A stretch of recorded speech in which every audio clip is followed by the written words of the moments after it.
questo è nominato a Montanars, diciamo che è riconosciuto come l'oracolo della famiglia di Precheco, perché è uno dei più antichi di Montanars, che in un'unica intervista che abbiamo di lui, parla di una ristrutturazione, in una citazione dei pezzi di muratura del 1600. Io non penso sia reale proprio, però sicuramente da fine 700-800 è l'epoca per cui di quella parte lì è la parte più antica, quella che era sempre stata secolare. Allora, come potatura, sì, non ci sono tanti strumenti, comunque le principali sono le forbici, che queste devono essere sempre in tasca perché il carpino bianco ogni anno ha una vegetazione che va dai 50 cm dai 40 cm ai 70 cm.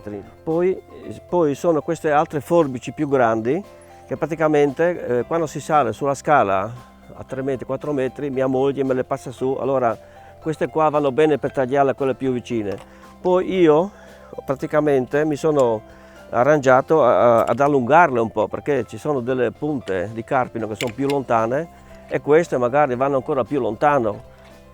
In questo momento è la fase iniziale di preparazione del cantiere, dove bisogna ripulire da arbusti, piante, edere che sono cresciute sul muro o che hanno creato il crollo, accumulare le pietre attorno al cantiere e preparare le fondamenta di scavo su cui poi si andrà a iniziare il primo corso di pietre che daranno vita al recupero di una sezione di muro crollata ancora durante il terremoto.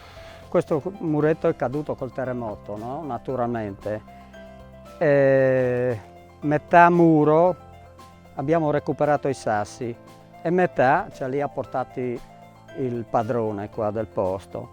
Il lavoro bisogna farlo con passione per farlo bene, ecco. In modo che quando è finito il muro hai una soddisfazione.